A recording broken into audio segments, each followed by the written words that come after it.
నా కూతురు మాత్రమే ఈ ఇంటికి రాణిలా ఉండాలనుకున్నాను. ఇప్పుడు ఆ చిట్టి వస్తుంది, నేను ఎలా తట్టుకోవాలి? దాన్ని చూసిన వెంటనే పీక పిసికి చంపేసేంత కోపం ఉంది. ఆ కోపం తగ్గించుకోవాలని ఇలా ధ్యానం చేస్తున్నా అని దమయంతి భవానీశంకర్తో అంటుంది. ఇన్నేళ్ళు ఎక్కడో ఉంది, ఇప్పుడు ఇక్కడకు వచ్చి చస్తుంది. పార్టీలో మన వాళ్ళను పెట్టాను, టైం చూసుకొని చంపేస్తారు. అనుమానం రాకుండా పార్టీలో ఆ చిట్టిని లేపేస్తారు. ఇన్నాళ్ళు తనెక్కడుందో ఎలా ఉందో తెలియకుండా బ్రతికిపోయింది. తండ్రితో కలిసి హ్యాపీగా బ్రతకడానికి వస్తుంది, హ్యాపీగా చచ్చిపోతుంది. ఈరోజు రామచంద్రుడు పుట్టినరోజు మాత్రమే కాదు, వాడి కూతురు చచ్చిన రోజు కూడా అవుతుంది అని భవానీశంకర్ అంటాడు.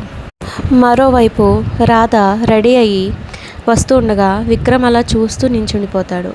మళ్ళీ విక్రమ్ రాధా అని పిలుస్తాడు. రాధ నన్నేనా అన్నట్టు, తమరైనా ఇప్పుడు నన్ను పిలిచారు? నోట్లో పంచదార పూసుకున్నారా ఏంటి, అంత తీయగా పిలిచారు అని వెటకారం చేస్తుంది. ఒకసారి ఇలా వస్తావా అని అడుగుతాడు. ఎందుకు? ఒకసారి ఇలా వస్తే చెప్తాను. అయితే రాధ విక్రమ్ దగ్గరకు నడుచుకొని వస్తుంది.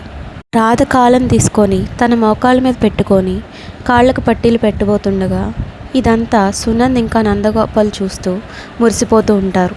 అయితే రాధ ఆ పట్టిని చూసి ఎప్పుడు పడిపోయిందో నేను చూసుకోలేదు అని అంటే, నేను చూశాను అని విక్రమ్ అంటాడు.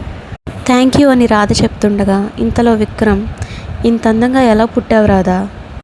ఇంతకాలం ఇంత అందాన్ని ఎక్కడ దాచావు? ఇంత అందంగా నువ్వు ఫంక్షన్లో తిరిగితే ఎంత దిష్టి తగులుతుందో అని తన కళ్ళకున్న కాటుకను తీసి దిష్టి చుక్క పెడతాడు విక్రమ్.